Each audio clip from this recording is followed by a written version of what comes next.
ശരിക്കും നേരം വൈകിയിട്ടും ഓമി ബേബിയും ദിയയും ഉറങ്ങിയിട്ടും അശ്വിനും ഹൻസികയും കൂടി അടുക്കളയിൽ തന്നെ നിൽക്കുകയാണ്. മാഗി ഉണ്ടാക്കുന്ന തിരക്കിൽ തന്നെയാണ്. 11 മണിക്ക് ഹൻസികയ്ക്ക് ഒരാഗ്രഹം മാഗി കഴിക്കണമെന്ന്. അതും അശ്വിൻ്റെ കൈ കൊണ്ടുള്ള സ്പെഷ്യൽ റെസിപ്പിയും. അശ്വിനൊരു പ്രത്യേക രീതിയിൽ തന്നെ മാഗി ഉണ്ടാക്കും. മാഗി ആണെങ്കിലും ഉണ്ടാക്കുന്ന ആളുകളുടെയും രീതി പോലെ ഇരിക്കും അതിൻ്റെ ടേസ്റ്റ് എന്ന് പലപ്പോഴും പറഞ്ഞിട്ടുണ്ട്. അതുകൊണ്ട് തന്നെ അശ്വിൻ ഉണ്ടാക്കുന്ന മാഗിയോട് ഹൻസികയ്ക്ക് പ്രത്യേക താല്പര്യമുണ്ട്. 11 മണിക്ക് മാഗി വേണമെന്ന് പറഞ്ഞപ്പോൾ തന്നെ അശ്വിൻ അടുക്കളയിൽ പോയി മാഗി ഉണ്ടാക്കി അത് കഴിക്കുകയാണ് ഹൻസിക. ഇപ്പോൾ ഹൻസിക കഴിക്കുന്ന വീഡിയോയും പങ്കുവച്ചിട്ടുണ്ട്. ആ സമയം അശ്വിൻ ചുറ്റും നിൽക്കുന്നതും കാണാൻ സാധിക്കുന്നുണ്ട്. അശ്വിൻ്റെ മനസ്സിൽ ഇപ്പോൾ സന്തോഷമാണ്. ഹൻസിക കഴിച്ചല്ലോ എന്ന സന്തോഷം തന്നെയാണ് അശ്വിന് തോന്നുന്നതെന്ന് ഉറപ്പാണ്. അശ്വിനോടുള്ള സ്നേഹം ഇതിനു മുൻപ് ഹൻസികയായിട്ടുള്ള കൂട്ടിനെ കുറിച്ചും പറഞ്ഞിട്ടുണ്ട്. അശ്വിനും ഹൻസികയും നല്ല കൂട്ട് തന്നെയാണ്.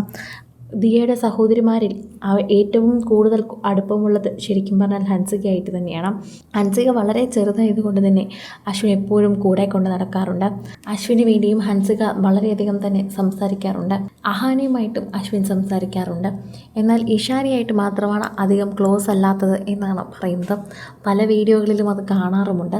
ഇപ്പോൾ ഇതിനെക്കുറിച്ച് സംസാരിക്കുകയാണ്. ഹൻസികയ്ക്ക് രാത്രി വിശന്നു എന്ന് പറയുമ്പോൾ ഇത്രയും അധികം ചേച്ചിമാരുണ്ടായിട്ടും അശ്വിൻ തന്നെയാണ് ഇപ്പോൾ ആ മാഗി ഉണ്ടാക്കി കൊടുത്തിരിക്കുന്നത്. വേണമെങ്കിൽ അശ്വിന് വേണ്ട എന്ന് പറയാമായിരുന്നു. എന്നാൽ ഹൻസികയുടെ വിശപ്പും ആ കൊതിയും മനസ്സിലാക്കി അശ്വിൻ അപ്പോൾ തന്നെ ഉണ്ടാക്കി കൊടുക്കുകയായിരുന്നു.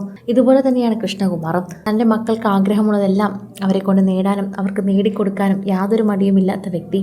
പലപ്പോഴും ഇതിനെക്കുറിച്ച് പറഞ്ഞിട്ടുമുണ്ട്. അതുകൊണ്ട് തന്നെയാണ് പ്രേക്ഷകർ എല്ലാവരും ഈ കുടുംബത്തെക്കുറിച്ച് ഏറ്റെടുക്കുന്നത്. ഇപ്പോഴത്തെ ഹൻസികയ്ക്ക് വിശന്നു എന്ന് പറഞ്ഞപ്പോൾ അശ്വിനാണ് ഓടിയെത്തിയത്. അത്രയും ചേച്ചിമാർ ആ വീട്ടിലുണ്ട്. ഹൻസികയ്ക്ക് അമ്മുണ്ട്, അതുപോലെ ഓസിയുണ്ട്, ഇഷാനിയുണ്ട്, എല്ലാവരുമുണ്ട്. എന്നാലും ഹൻസികയ്ക്ക് ഇപ്പോൾ അത് ഉണ്ടാക്കി കൊടുക്കാൻ എത്തിയത് അശ്വിനാണ്. അതുപോലെ അശ്വിൻ്റെ റെസിപ്പിയോട് ഹൻസികയ്ക്ക് ഒരു ചെറിയ ഇഷ്ടമുണ്ട്. രുചി കൂടുതലാണ് അശ്വിൻ ഉണ്ടാക്കുമ്പോൾ എന്ന് ഹൻസിക പറയുന്നു. അശ്വിൻ മാത്രമല്ല, വീട്ടിൽ ഓരോരുത്തരുടെ കയ്യിലും ഓരോ സ്പെഷ്യൽ ഡിഷുകളാണ് ഉള്ളത്. ഇതെല്ലാം കഴിക്കുന്ന ഹൻസികയെ സമ്മതിക്കണം. ഹൻസിക ഒരു കാര്യം തന്നെ നോക്കണം. ഹൻസിക ഒന്നും ചെയ്യുന്നില്ലെങ്കിൽ പോലും എല്ലാവരും ഹൻസികയ്ക്ക് വേണ്ടി എല്ലാം എടുത്തു കൊടുക്കുന്നുണ്ട്. അശ്വിനും ഇപ്പോൾ അതിൻ്റെ കൂട്ടായി മാറിയിരിക്കുകയാണ്. ഹൻസികയുമായിട്ടാണ് ഇപ്പോൾ അശ്വിൻ ഏറ്റവും കൂടുതൽ കൂട്ട് നിൽക്കുന്നത്. ഏറ്റവും കൂടുതൽ നേരെ സംസാരിക്കുന്നതും അങ്ങനെ തന്നെയാണ്. പ്രേക്ഷകരും ഏറ്റെടുക്കുന്നത് അതുപോലെ തന്നെയാണ് എന്ന് പറയാം. കൃത്യമായി പറഞ്ഞു കഴിഞ്ഞാൽ ഒരാൾ പോലും ഇപ്പോൾ ഈ വാർത്ത കേൾക്കാതിരിക്കുന്നില്ല. ഹൻസികയും അശ്വിനും തമ്മിലുള്ള അടുപ്പമായാലും സിന്ധുവും അശ്വിനും തമ്മിലുള്ള അടുപ്പമായാലും എല്ലാവരും തമ്മിലുള്ള ആ സ്നേഹവും സന്തോഷവും ഒക്കെ കാണാൻ തന്നെ വളരെയധികം നല്ലതാണ് എന്ന് പറയുന്നുണ്ട്. ദിയ വിവാഹം കഴിച്ചതുകൊണ്ട് തന്നെ ഈ ഒരു പ്രായത്തിലെ അപ്പൂപ്പനും അമ്മൂമ്മയും ആവാനുള്ള ഭാഗ്യം ശരിക്കും പറഞ്ഞാൽ കൃഷ്ണകുമാറിനും സിന്ധുവിനും ലഭിച്ചു എന്നത് തന്നെയാണ് ഏറ്റവും കൂടുതൽ എടുത്തു പറയുന്ന ഒരു പ്രധാനപ്പെട്ട വിഷയം. എല്ലാവർക്കും ഇത് മനസ്സിലാകുന്നുണ്ട്. സോഷ്യൽ മീഡിയ ഉപയോഗിക്കുന്നവർക്കും ഇത് മനസ്സിലാകുന്നുണ്ട്. പ്രേക്ഷകർക്ക് വളരെയധികം തന്നെ പെട്ടെന്നും ഇത് മനസ്സിലാകുന്നുണ്ട്. പ്രേക്ഷകർ വെറുതെ പറയുന്നതല്ല, ഓരോ തവണയും ഏറ്റെടുത്ത് പറയുന്നതാണ്.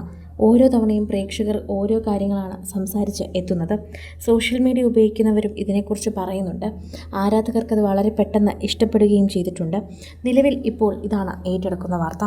കൂടുതൽ സിനിമ, സീരിയൽ, ചാനൽ വാർത്തകൾക്കും നിങ്ങളുടെ പ്രിയപ്പെട്ട താരങ്ങളുടെ എക്സ്ക്ലൂസീവ് അഭിമുഖങ്ങൾക്കുമായി സബ്സ്ക്രൈബ് ചെയ്യാൻ മറക്കല്ലേ.